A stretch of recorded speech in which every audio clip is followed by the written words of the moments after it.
PR, media. How do you get journalists to want to talk about you? How do you get them to talk about your book? Well, one classic tool in the toolbox for every author is the press release. And you're like, what? Do press releases still happen? Yes, they do. And that is what we're going to talk about on this episode of Novel Marketing, the longest running book marketing podcast in the world. This is the show for writers who want to build their platform, sell more books, and change the world with writing worth talking about. I'm Thomas Umstattd Jr., CEO of Author Media and Vulcan of Book Marketing, and today we're joined by a guest who founded eReleases 22 years ago to help small businesses, authors, and startups increase their visibility and credibility through press release marketing. Mickey Kennedy, welcome to the Novel Marketing Podcast. Thanks for having me. So I have to ask first, are press releases still a thing? They are. They still work. And in some cases, you can take one press release and get considerable media pickup. We had last year during the pandemic, dining bond initiative that was selling basically the concept of like war bonds, but dining bonds to help local restaurants. And they got picked up. We stopped counting after about 150 news outlets, Washington Post, New York Times, CNN, all the big ones, including some international media pickup as well. And it drove, hundreds of thousands of people to the websites, millions of dollars as a result went back to local restaurants. And so that's the kind of thing that can happen with a press release. What happens most typically, though, is a favorable outcome might be anywhere from 2 to 4 articles for, a successful press release. Yeah, I remember I used to host a drive time radio show. And so for 2 hours every day, I would every weekday, I'd bring Austinites home after their busy day of work. They would listen to me talk about news and politics, and I had guests on. And every day, I had to fill 2 hours of airtime with interesting content for my readers. And it was interesting because I, as a journalist, was wanting to get press releases. And there were services that would basically pre-create radio shows, and they'd have all the press releases ready to go of different news. And the trick of as a radio show host was to take these services and these, this kind of tsunami of news releases and find the interesting ones, find the ones that would be the right fit for my audience and adapt it. And so it really is a very useful thing. But before we get into the details, tell us, what is a press release? For somebody who's like, I've heard the term, but what is a press release? Basically, it's a announcement to the media. It's generally written in the third person. If you have anything that's first person, that usually is included in a quote. So it could be, says author, name. There's usually a press contact, a headline, and not much else is required other than things like a dateline. For authors, a lot of them will pick New York or Los Angeles. It doesn't have to be where you're located, but it's up to you in regards to that. And they're pretty easy to write, harder to strategize. And that's where I think a lot of people need to spend a little more time trying to figure out what it is that they're going to write about, as opposed to making sure it's well written. Yeah, I think the most important thing, at least from my perspective as a radio show host, was the hook. It's the, how is this story interesting, right? The classic boring press release is such and such company hires new vice president for operations, right? Sure. Like the industry rags may cover it, but it's not a interesting topic. So how do you find that hook? How do you find that interesting element for your press release? Well, is there something, what is it that's unique that you're announcing? For someone who's releasing a novel, what makes your novel different than everything else out there? Is it the setting? Is it the story? Is it the twist? What can you say without giving it away that would be compelling? Sometimes it's the mood that's captured. It's very difficult for a novelist to get media pickup through a press release because it is so difficult to translate. Because a lot of times What people love about a novelist is the way it was written, the way certain things were conveyed, the story. And that's really hard to articulate and come across in a press release. So it makes it very difficult and challenging. But that being said, there are people that do it and have done it effectively. So give us the goods. How did they do it effectively? What's the secret? Persistence. We have one author, Sam Jane Brown, who did dozens of releases with us. She stayed true to it. She kept trying different hooks and angles. And that was one of the things that we talked about was, what is it that you can say that you haven't said already? And what's a different perspective? And so we brainstormed and came up with a lot of different hooks and approaches. Is it the setting? Is it, the protagonist? Is it, this? And until she finally found some traction. A little bit of it is familiarity. She had done a few releases, so people had skimmed it before and not covered it. And then eventually she started getting some media pickup.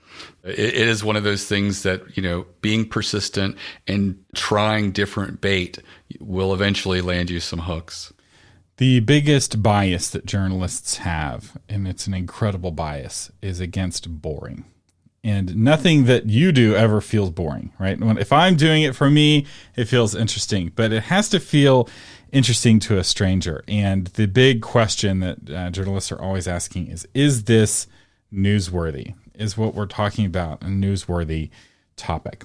And you're talking about trying different things, but you have to kind of know what to try, right? Like the goal is to try different stuff that makes it feel newsworthy. One is to do what's called newsjacking, right?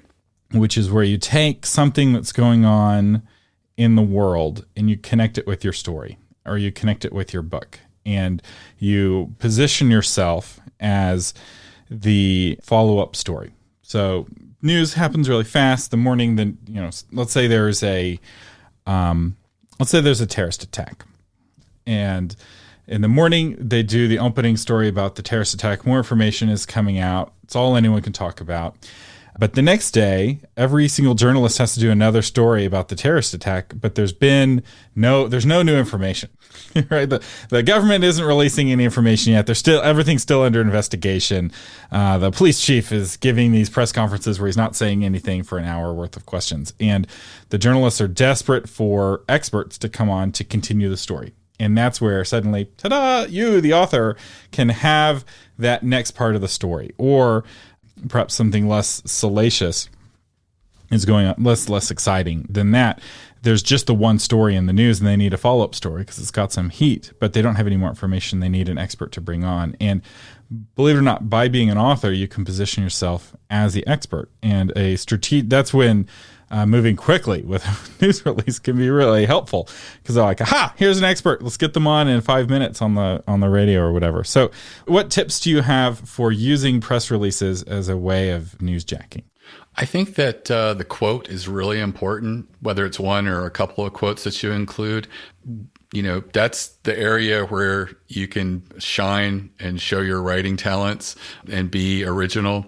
What I find is quotes that are very compelling and cannot be easily paraphrased make for inclusion in a lot of articles. And they want to reach out and talk to that person because they can tell that they're going to get some more content that is going to be really elevated and strong.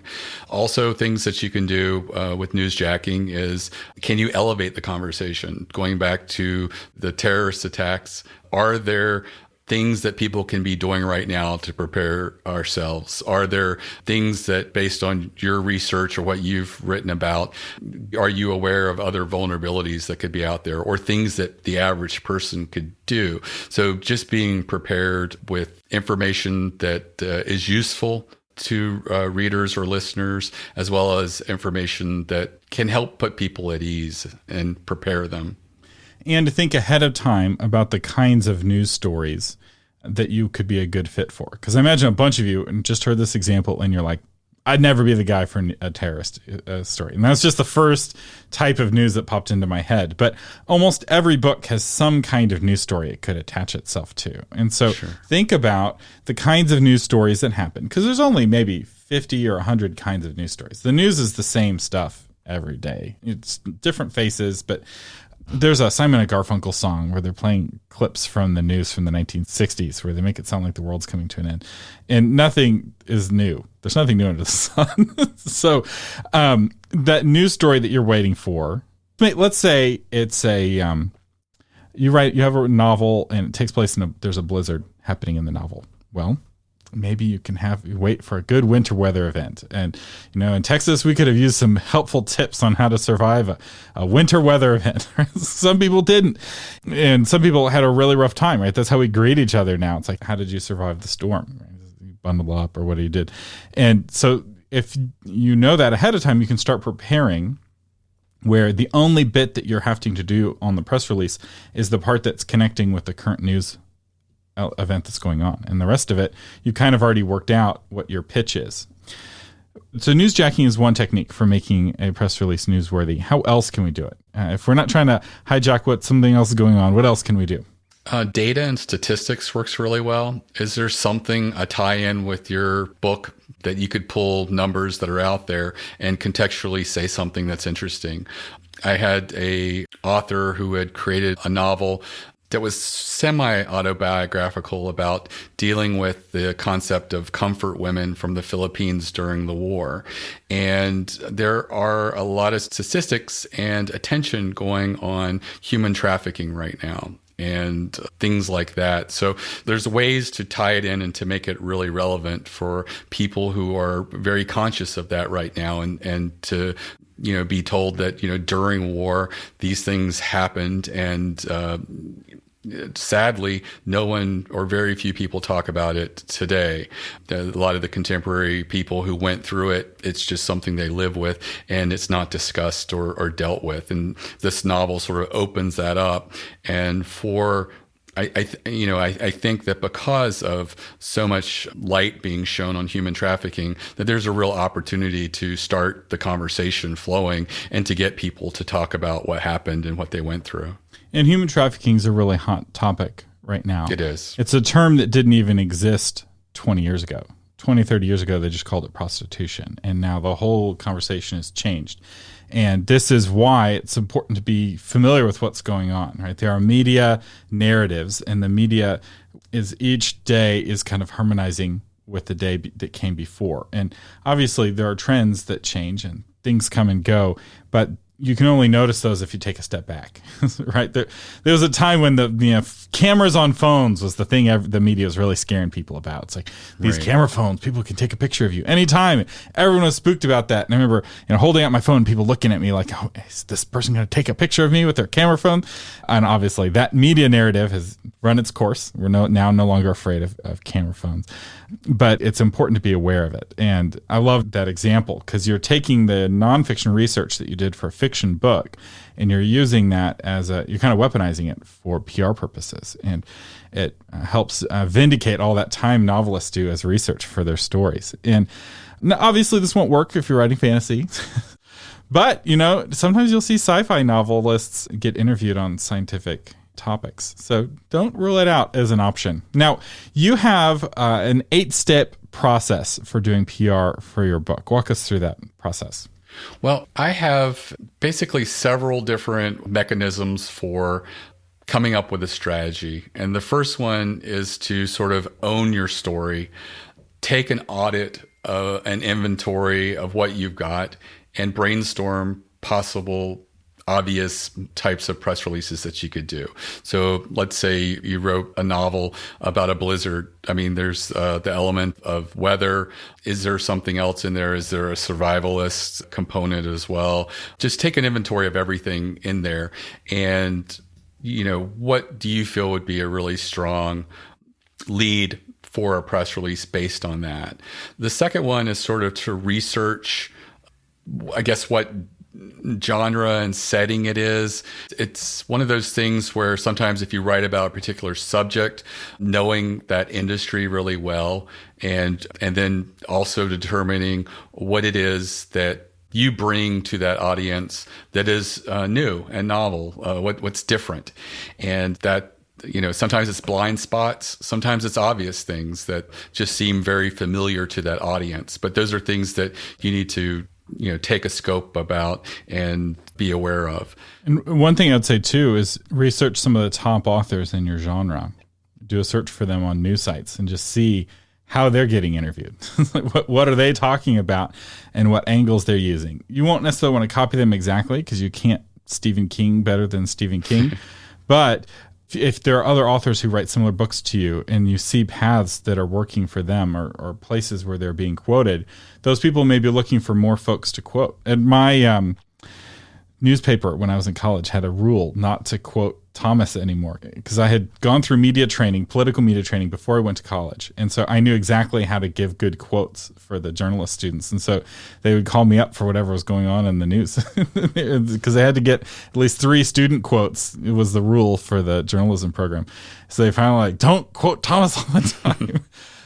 And sometimes it's like that. It's like you can't keep going back to the same authors, right? You got to keep bringing in new authors. So if you can find similar authors, you might reach out to those journalists and say, hey, I saw that you quoted this person here, and you specifically send them a press release. So I love this idea of doing research because it's where you can find where others have had success and maybe have success there too. Right. And the next one is quotes. Can you develop some really compelling quotes that stand on their own? You'd be surprised the number of stories that get written because you had such a compelling quote that the journalist doesn't want to lose it. They want to build a story around it. Another approach is to be the friendly jerk, aka the contrarian.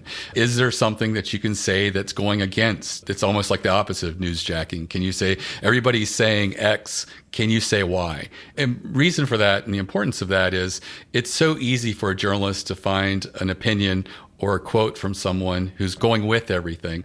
But it's very difficult for them to find someone who's saying just the opposite. And being fair and balanced, if they're exposed to that opposite viewpoint, they're certainly going to include it in anything that they're writing on that subject and topic.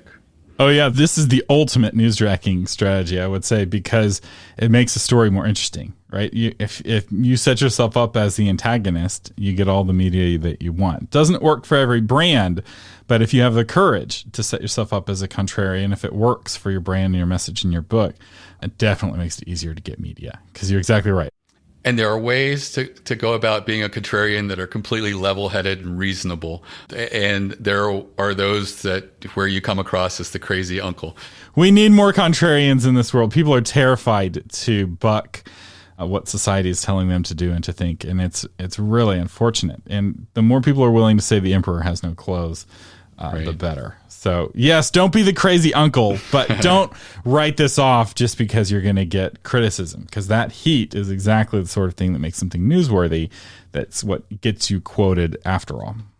And the next one was the statistics, the count on me using data, whether it's a survey, stats, numbers that you pull out, again, something that's got some meat to it that they can work with. And sometimes a survey can be interesting. And if something happens in the novel, like, something is left and an auto repair shop finds it, you could have a survey of the, 10 strangest things auto repair shops find in people's cars as a tie-in that leads into your book and novel. We had mentioned the newsjacking. That was the next one. And then become a local media darling. You don't realize how difficult it is for journalists to find content, especially local journalists. You had mentioned before how you relied on press releases and things like that. For people looking for local media attention, it's very easy to get it. For the average person, there's probably less than 10 people in your area that would write on you. And I'm including TV and radio here as well.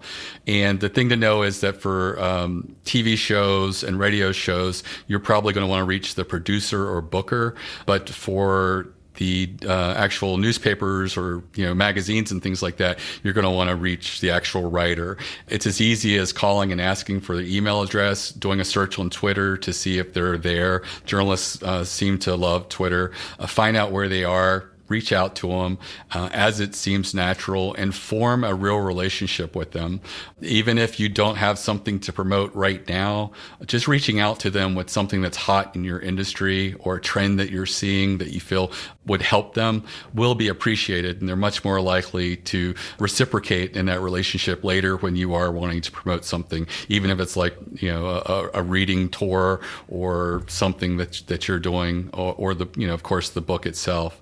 And all of these sort of ideas that I have, these strategies, are just ways of analyzing and looking at the types of news that's out there and how you might be applicable to fit into that. So I would say, read your local publications, read other authors in print, and try to determine what it is about that story and how it worked, the mechanics of it, what was the lead, and is there something relevant that you could take away that would be applicable for you. Yeah, the local media is a really great point, because for a lot of local news organizations, they have instructions from the editor to find the local angle for any story they're going to do. Nightly news is really big on this, right? Every single story you see in the nightly news has a local angle to it. And half of the stories that they're reporting are national stories, but they report on it like it's a local story. And here's an example of one from this morning. That was in the end of a news broadcast. I was listening to The World and Everything in It, which is a news radio show, and they were talking about this medical school. It's their humorous thing, and then they only have 40 slots in the medical school, and the medical school accidentally emailed out acceptance letters to 500,000 students, most of which had never even applied to the medical school. And they had an example of some local, I'm going to say Houston affiliate, and that Houston affiliate had found somebody in their listening area or their viewing area, it's TV, who had gotten one of these emails, right? All you would have had to do to get to newsjack this silly little story that everyone was running with was be like, yeah, I got the email. And now you'd had to have received the email, but most people would have gotten an email like that and deleted it, right? But if you had been like, hey, I got this email. If you're doing a story and you need a local angle, I'm happy to give you a quick quote or something, and you forward it. And if you have that relationship, like you're talking about, you're developing it, you're much more likely to get selected. And so as you're watching the national news at 6 o'clock, just start paying attention at how at 6:30, the local news is covering those same topics, but often from a local angle, and then start thinking, how can I be that local angle for the story? Obviously, most stories won't fit for you, but some of them will. And you never know when you will get selected. So let's say they see that opportunity. Now what, right? It's like, oh, this is it. Finally, the perfect news story for me to hijack. I could be the local angle, or I just found this perfect statistic that once people hear it, it's going to take it to the world. Now what? So they're putting together the press release. What are the elements that need to go into that press release? Well, the most important element is the headline. The job of it is to get the journalist to click through when it's on the newswire and review the rest of the release for consideration. And for that reason, the opening sentence and opening paragraph is the most important, because its job is to pull you in and to give you the information, the who, what, when, where, how, why of the press release. And there can be a boilerplate or an about section near the end, usually about the author, but that's not required.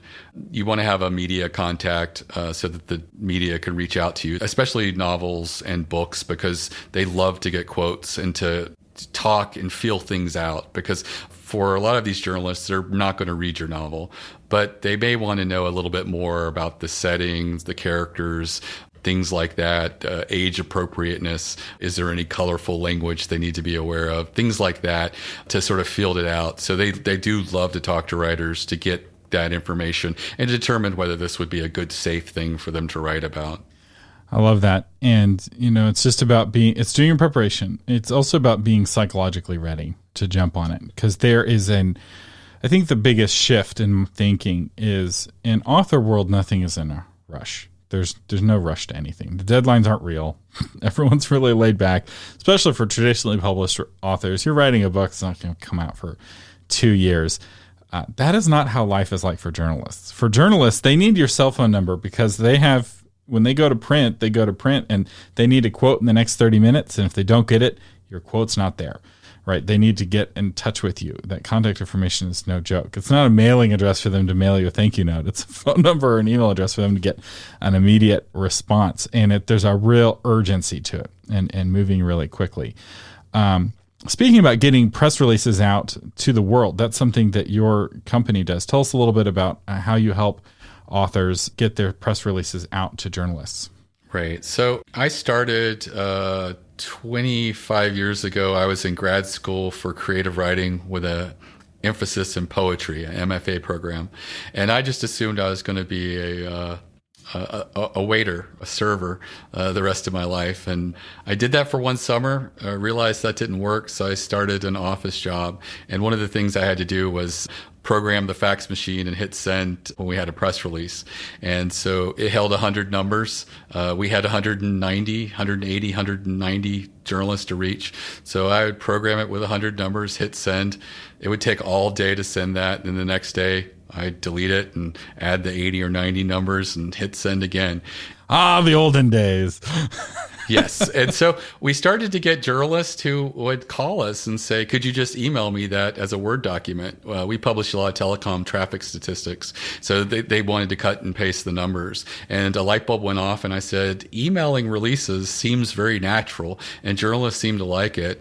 So I mentioned it to my boss. He said, sounds like a great business. You should create it. And so I spent about a year contacting journalists. And when I launched a year later, I had about 10,000 journalists in my database. And I would just email them relevant press releases on their beats and topics. And that's grown over the years. At one point, PR Newswire reached out to me and said, hey, why don't you include us in the distribution? And I'm like, well, you charge $1,000. I'm charging my clients $200 to $400. It doesn't make a lot of financial sense. So eventually we found a win-win situation in which we're able to include a custom national distribution over PR Newswire without charging $1,000 or more. So it gives you that wide reach and that possibility of getting major coverage if your story is newsworthy enough or interesting enough that it, strikes someone's interest. And basically, we take the release, we send it out through email, which is what we began with, and then we also send it over the Newswire through PR Newswire.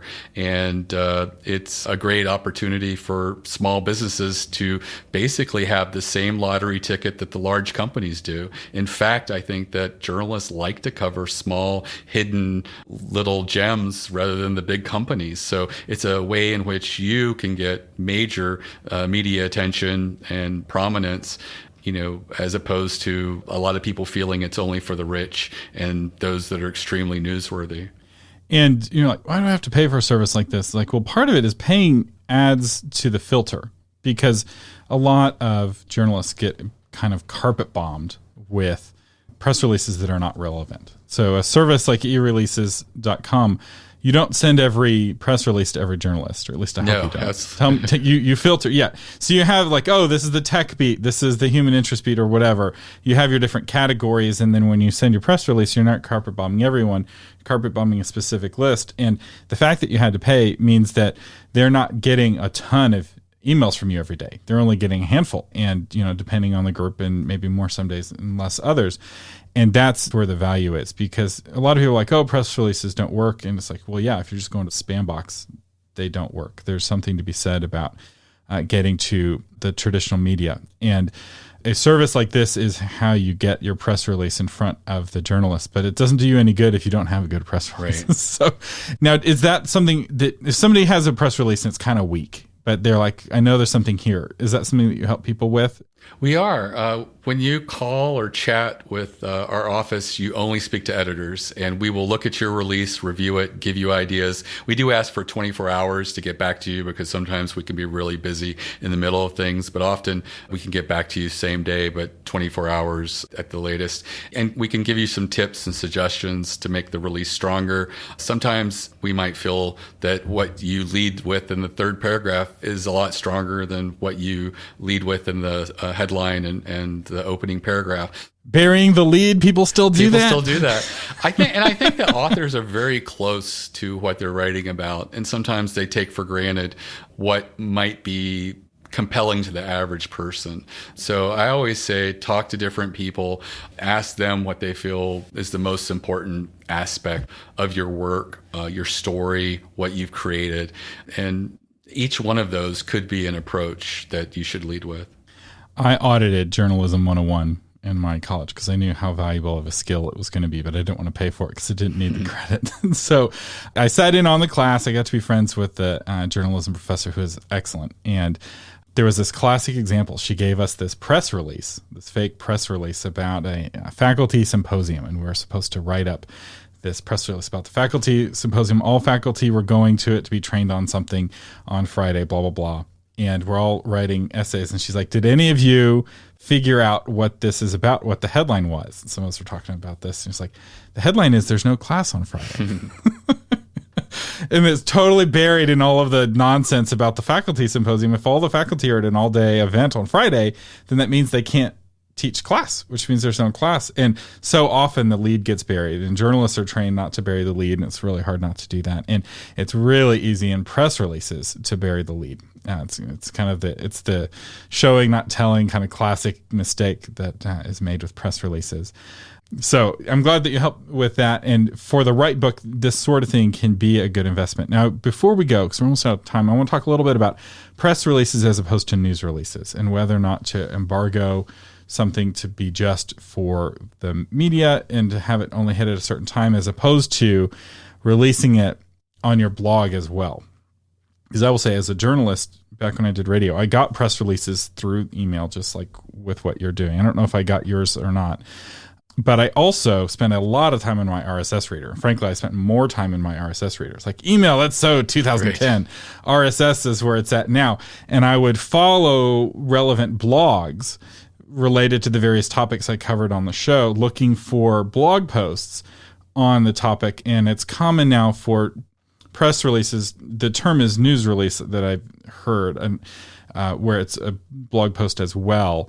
Walk us through the thinking in terms of strategy. Because, if you have big news, it's like no one's allowed to talk about this until 7 a.m. on, December 12th or whatever. But there's other times when there's no specific urgency and you want to get it out broadly, and you're putting it out as a blog. You're also putting it out as a newswire because you don't know which one's going to get your bites. Right. So what's the right strategy there? I think for most people, an embargoed release just doesn't make sense. On the newswire, it's never publicly released. It stays hidden on the back end for journalists forever. So that's additional exposure that you could be getting, because a lot of bloggers and other people check out the public releases that are on the newswire and things like that. So I feel like you're missing an opportunity if you do embargo. It makes sense for large companies. Maybe if you're Stephen King and you're launching something special, an embargoed release makes sense. But I think for the average person, it doesn't. I am a big supporter of taking your press release and putting it out there yourself. So if it's on your blog, on your website, it's important to do that. I think that the people that get your content, that are part of your community, are the people that will champion you the strongest, and you should make it very easy for them to see your content and be able to share it with others, and link to it. Yeah, and a real hack for that, create a category on your blog called news releases. And anytime you write a press release or send out, you have new books coming out and you have a big news release, put it in that category. You can also put it in other categories, but you put it in that category. And then if you're using Divi, it's really easy to show posts from just one category on a page. So on your Media Kit page, you can create a little module that says show all posts from the news release category. Maybe you only have 1 or 2 press releases a year, but now on your media page on your website, you can have a really professional looking, automatically updated list of all your news releases, so that if a journalist is researching you, let's say it's a humble podcaster who's trying to figure out whether or not to have you on his podcast or not, or her podcast or not. She goes to your Media Kit page, she sees all your other Media Kit elements, and we have an episode, we'll include it in the show notes, on how to put together a Media Kit. Media Kits are kind of evergreen, here's who I am and what I offer. Press releases are specific, here's what I have to say about a certain topic. They go hand in hand, but they often live on the same website, on the same web page. And it's really easy to have your press releases on that Media Kit page if you're using Divi to build your website, which is what we recommend. But many of the other page builders will do it as well. But I know for sure that you can do this with Divi, and it doesn't take very long because Divi makes it really easy to do. And get into the practice of writing press releases. And, they are lottery tickets. You can't control what journalists will pick up. And going out on a newswire doesn't guarantee that you're going to get picked up. There's not a guarantee. There is in some contexts, like if it's an industry newswire, some industries have like a news service where there's somebody who reads all the headlines. It's that way in podcasting. It's not hard to get on Pod News if you're legit podcast news. But in general, it's a lottery ticket, and it could hit really big and you could become the next sensation. Most often, that's not what happens, but you never know. And don't ignore the media and just assume that they're going to ignore you, because they are looking for local voices. They're looking for unheard voices, and they're looking to scoop the other outlets. So give them that opportunity to be that scoop. Present yourself as that scoop, and you never know. You might get featured. Real quick before we go, Mickey, where can people find out more about you? ereleases.com. All our social media is on the lower right there. I actually have my direct LinkedIn there as well. I do respond to LinkedIn if anyone wants to connect with me. Our website at ereleases.com. You can chat, you can call. You won't ever speak with a salesperson. All we have are editors, 6 editors, and they're there to help you and walk you through the process and explain things to you.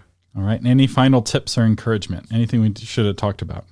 I think the biggest thing is that I see a lot of people who just feel like they're just not worthy of press. And I don't know whether it's shy or I'm not sure what it is, but some of my most successful clients were very resistant about doing press releases. And I had one person who said, I've contacted my local newspaper. They don't want to cover me. I'm doing a book reading. They don't want to even put that in the calendar. And he goes, nothing's going to happen. We positioned the novel as well as we could. And he got the front page entertainment section of USA Today.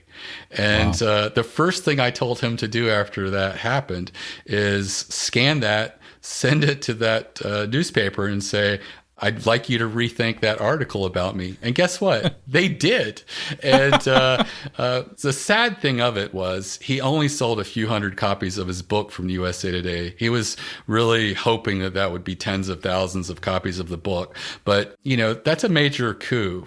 That the USA Today thought that this novel was relevant enough not only to share with their audience, but to put it on the front page of the entertainment section, including an image of the book cover as well.